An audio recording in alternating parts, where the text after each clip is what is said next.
applications. Why? Not on? So I should just talk louder? Oh shit. Okay, like this? Can you hear me? Oh dear. Okay, let's do it this way. So, yeah, web applications. You wouldn't believe what happened to me this past week. So when I was preparing these slides, of course using Google Slides, a web application, it just broke down on me in the last minute. And I was kind of panicking because, I kind of need these slides. But fortunately, I managed to fix it up. So I finished my slides, go to bed, go to work in the next morning to teach a class of introductory programming. And of course, the web application which we're using to give the students exercises is broken down. And yeah, well, that somehow solved itself. And now I go here to present my little project. And as I'm laying the final touches to my slides, Google Slides breaks down again.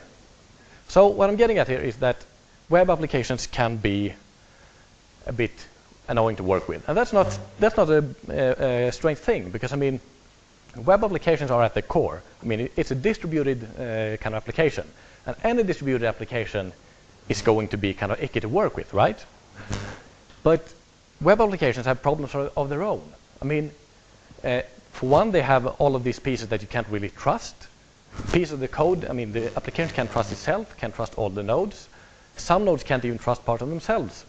And of course, there's communication everywhere. Communication between nodes, with third parties, third parties talking about the application and so on. So this is a really, really complex thing.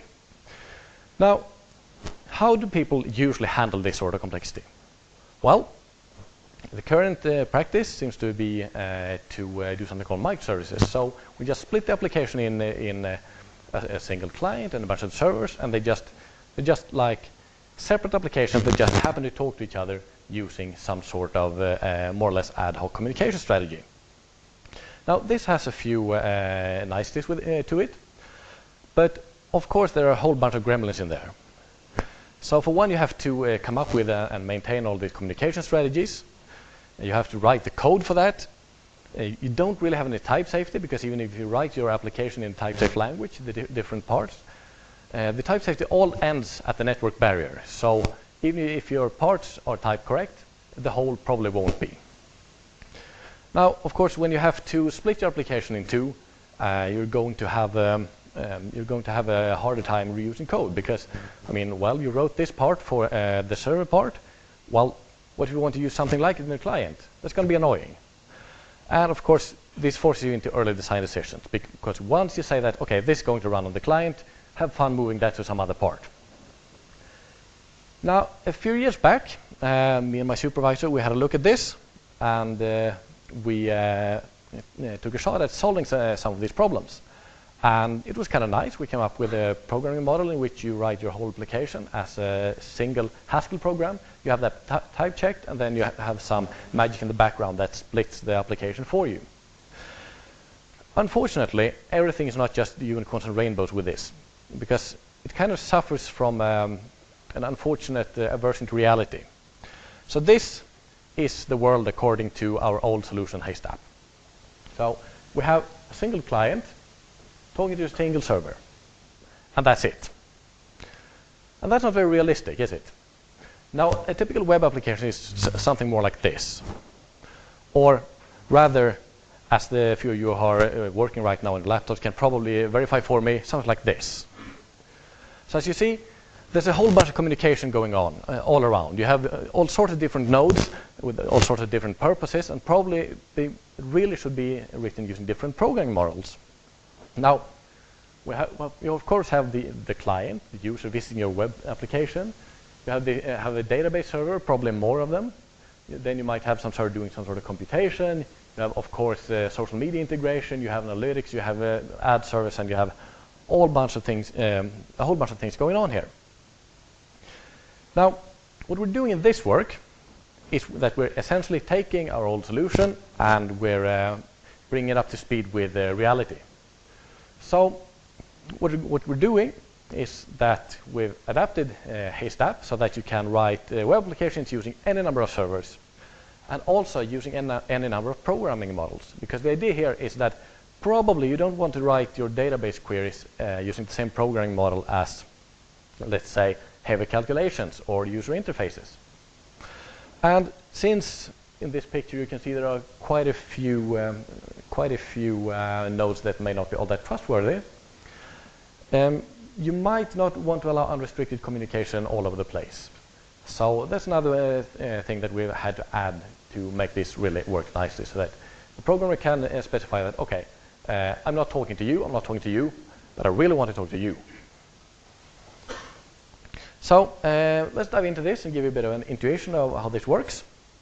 And what better way to do this than with a distributed Hello World example application. So this is the basic programming model of Haste app. I'm going to tell you a little bit more about the details later on, but for now let's just go through the example. So we have something called a node. A node is a type class which represents some sort of, a node in your distributed network application. In order to create a server for your application, you have to define a type for it. We call this one server. And you have to give an instance of the node class specifying how the other parts of your application can actually reach this. Now, your server is going to need a few endpoints. In this application, we have only one. We call it server print, which prints a message to the server. And in this application, I especially want you to look at the yellow words, the static and the remote. So static is a keyword introduced by the GHC static pointer extension, which we're going to talk a bit more about later. And remote is a function which essentially prepares a server-side function for accepting remote calls and turns it into an endpoint. And of course, the actual function to be executed is this one. All of this gets turned into something called a remote pointer, which is essentially an endpoint for some sort of server in your application. Now to start the application, this code executes on the client when someone runs a web application in the browser. So the yellow word here, dispatch, is used to call any of these endpoints. And the first line where we call this function start proxy of the server says that, okay, any server-side binaries in this application, please run this node, which is represented by the server type. And of course, when run this application, on the server side, we're going to print out a hello world message. Something like this. So what really happened? Well, as I told you, we have, at least conceptually, a single type per server. This type could be a monad. It's quite often a monad, but it doesn't need to be. It could be an arrow. It could be something completely different. All our servers need an instance of the node type class, as we showed you before, because not only do we need to know where to find them, but there are also other settings that dictate how these things are executed as well. The entry point on application in the traditional sense is when someone visits your website or web application in a browser. So you could say that the client drives the computation and makes calls to some of these servers. These servers may then in turn call a bunch of other servers, and there you have your distributed application. And remote endpoints declared using static pointers. A static pointer is basically a pointer which does not change even if it points into someone else's memory space. So you can declare that if I have a name, like the server print name in this example, then this name is going to refer to this very same function regardless of what machine we're going to run this on or what binary we're going to run this on. So this means that one node can communicate the static pointer to another node, and that other node will mean exactly what code to call with this remote procedure call. Now, hello world is not all that interesting, so let's go to another example. I told that we're going to bring in more nodes in the application, and let's try to add a node which is a bit more exotic, so to speak. A short detour for something we call exotically typed EDSLs. And now what I mean by that? Well, if you're working a lot with embedded domain-specific languages, you're probably going to run into a situation where within your embedded language, you have a type for something. Let's say you have a language for SQL queries. They're probably going to be working with columns over some sort of internal type here. So in this example, we have a column over pgint force, which is essentially 4-byte integers. Now, when you execute this query, your Haskell program probably doesn't want to deal with this pgint4 type, and God knows what a column is. So the run function of this EDSL will typically have some sort of machinery to convert this back into something your Haskell program can understand, such as a list of integers. We call these languages exotically typed. I don't know if there is actually established a better term for this, but I haven't come across one. But this is what we call them anyway. And we've taken some special pains to make it easy to integrate such languages with our program model, hence the term Meta-EDSL, because it's so much nicer when you can just say, okay, yeah, I want to program this thing using something SQL-like. And this thing, maybe I want it to run to the GPU. And then we just hook all of these things up with the appropriate instances in the node type class, and off you go. So as an example, let's try to integrate a third-party exotically typed EDSL. First, we need to define a mapping. What's a mapping? Well, it is a mapping from the internal type of the EDSL to the Haskell equivalent type. So in this case, it's well, that's what the Haskell name means, Haskell equivalent. And of course, each EDSL needs some sort of run function that we can invoke, and yeah, you just have to specify this as well. Now, to integrate a third-party EDSL here, let's try with the arrow-based Opal-I database EDSL. This is a whole bunch of code. You don't need to read or understand it. I just want you to take one thing with you, this line. So it's just a function. It queries a table for images matching some sort of textual description. And to integrate this third-party library as a node, we're going to do something like this. So we start by defining a mapping. We say that the Haskell equivalent for the query node type of a colon over 4-byte integers is a list of ints. To invoke an endpoint in this EDSL, we simply open up the appropriate database file, and we just run the query using Opal-I's built-in with connection, run query, and so on. They're built-in run functions. Now we need to define a node instance. No surprises here, just like before. And start the appropriate nodes. So this tells us that, okay, as part of our network, not only do we have the client, but we have the query node and we have the server node, because now we're going to have two of them just because we can. So what we do is that we dispatch, as usual, this find image IDs function. Remember, the one I want you to remember, to search with birds with arms. When we get a result, we'll just display the images, and then just log the results so that, well, the server operator knows what's going on. And as expected, the result is great. Now, this was kind of the motivating example for this work. Of course, searching with birds with arms. But we also found some other use cases that we didn't expect when it started out. So, for instance, we're going to have to make a short detour about how third-party libraries are usually used by web applications. So, in typical web applications, several libraries are usually loaded at runtime, because that lets us make better use of caching, and these libraries are served from content distribution networks. And this is a nice thing. It reduces my bandwidth costs, and it makes load times faster. Unfortunately, these third parties can be compromised. And when that happens, we're in a bad spot. Because if I import these libraries from a compromised third party, these libraries have full access to my application. So that essentially means that my whole application is compromised and I can just go home because the situation is awful now. There are a few solutions to this already. Of course, if anyone is web savvy in here, they will probably know about sandboxing. Simple idea, right?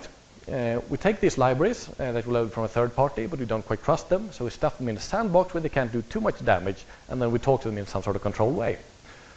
Unfortunately, these sandboxes can be a bit cumbersome to use.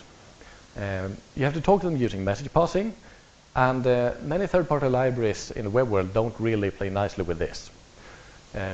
It's also quite heavyweight. You have to do a lot of heavy lifting in order to be able to set this up. So usually this is only used to integrate larger parts of web pages or whole web pages into each other, so-called mashups. Now, this would be very nice if we could just use our distributed application framework to run smaller, more fine-grained pieces of code using these things. And why don't we try to do that? We can just extend the concept of a node a bit further, so it doesn't have to be some sort of remote thing running on a machine. No, it can actually be a compartment in our client. So what we do is we introduce the concept of local nodes. And the idea here is that we use one such node per library, and each node keeps its local state, its local environment, and is completely isolated from the rest of the world. So even if a third-party library is untrustworthy, it can only compromise itself, it can't compromise my application, it can't compromise anyone else's libraries in my application. Sounds nice. So how can you do it? Well, we start off by declaring a sandbox type, because sandboxes in our solution are parameterized over the library they're going to house. Then, as usual, let's create an instance where we have an endpoint. This time, the endpoint is not remote, so we don't need to specify where we can find it, but it's actually a local node. And this local node is essentially saying, please find the appropriate way to talk to me using my type. Then we have something we haven't really seen before, and it's this allowed type, or rather type family. Now, what is this? Well, as I told you, we don't want just any node to talk to any other node, because then we might be leaking stuff all over the place. So each node also has a predicate that says, can this node talk to me? Yes or no. Now, by default, this predicate says, yes, sure, anyone can talk to me. But that doesn't really work if we want to do this sandboxing thing, because let's say that I'm on a server node and I try to call something running in a sandbox on the client. That doesn't really make sense because the node is local, remember? So how would I even reach that? Now, we have to restrict here that only the actual client may call sandboxes. Now, after we're doing this, we've done this, we can just declare another endpoint. Nothing weird here, same pattern as we've seen before. And start the application. And what's going to happen if we start the application? Well, we're going to get one message box, the one here, running outside the sandbox for comparison. And we're not going to get the second one, because remember, this one is running in this sandbox. So we instead get an angry error message telling us that, no, you can't do that. So as you can see, this distributed web application isn't really distributed at all. It doesn't even have a server. But nevertheless, we can use the same sort of pattern for calling out to local nodes, which would otherwise be very, very cumbersome to use. So briefly, this works as a library. So in order to implement this, we haven't modified any compilers at all. We just need a compiler targeting a web browser, such as Haste or GHC.js, and a GHC, well, in practice, yeah, GHC, to create the server-side binaries. Now, based on the types of these endpoints and the client-side computation, these nodes are going to end up in different binaries. So any code that's destined to run on the client side is going to be turned into a JavaScript file. Anything that should run on some sort of server is going to end up in a binary. And of course, any shared code is going to end up in both. For the client, we take this one step further. So while on the server side, we take a look at the compiler in use and split the program accordingly. On the client side, we instead take a look at the environment. So the same code, the same program runs in sandboxes and as the main interface of the program. And this program, it just inspects its environment. If it detects that, hey, I'm in a sandbox, then it starts acting like a server. Otherwise, it just keeps running as the main client. So this is quite similar to how we often use fork on Unix systems. Now, this is just, well, the first taste of what we figured that we can use this thing for. So hopefully we're going to be able to bring a whole bunch more of interesting web technologies into this very same pattern and framework. So web workers, the tool when you use when you want parallelism in the browser, very cumbersome to use, right? Fortunately, it's not very different at all from sandboxing. So we could probably do this using the same sort of thing. Also, mashups, COWL, an up-and-coming technology for information flow control in the browser, and a whole bunch of other technologies that we could actually work into this larger framework. The most exciting part, however, is that Internet of Things is coming. Or, well, it's rather already here. And we kind of want to play with that. So wouldn't it be nice if we could just take some of these nodes? Remember, we have these very heterogeneous programming models. Each node can run in its own sort of way with its own programming model. If we could just at compile time take some of these nodes, generate C programs, communication code and all, and just run that on weaker Internet of Things things. Well, we thought that would be neat in a way. So that's probably where we're heading next. Now, there's a whole lot of stuff in this paper, and I don't really have the time to talk about all of it. There's a whole lot more things you can do with the nodes, the different ways you can call them, and a whole bunch of, well, flexibility improvements and so on that didn't really fit into this talk. So in the paper you will find all of these extra features. You will of course find more examples, how this actually works under the hood and not just my 30-second summary of it, and of course comparison with the related work. So in conclusion, you should try writing a distributed web application of your own. It's super fun, and you should use this framework to do it. And remember, you can use all standard Haskell. Thank you.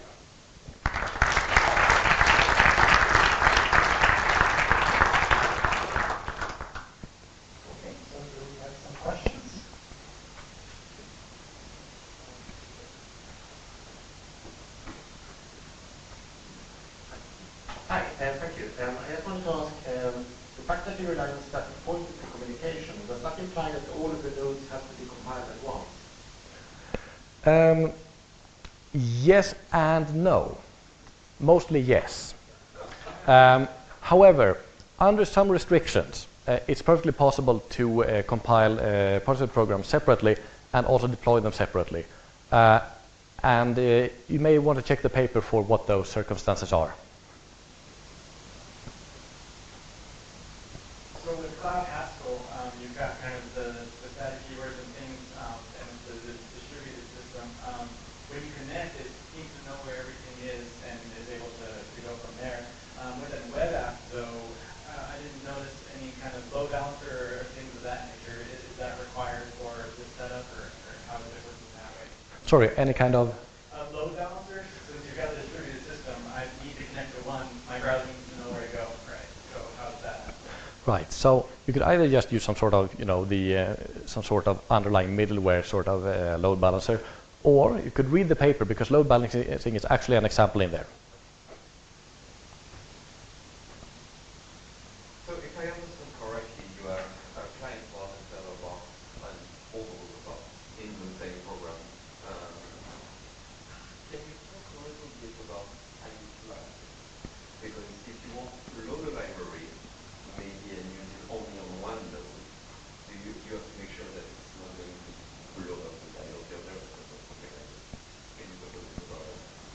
Right. So that's actually something that's handled by the compiler mainly by doing dead code elimination on this thing.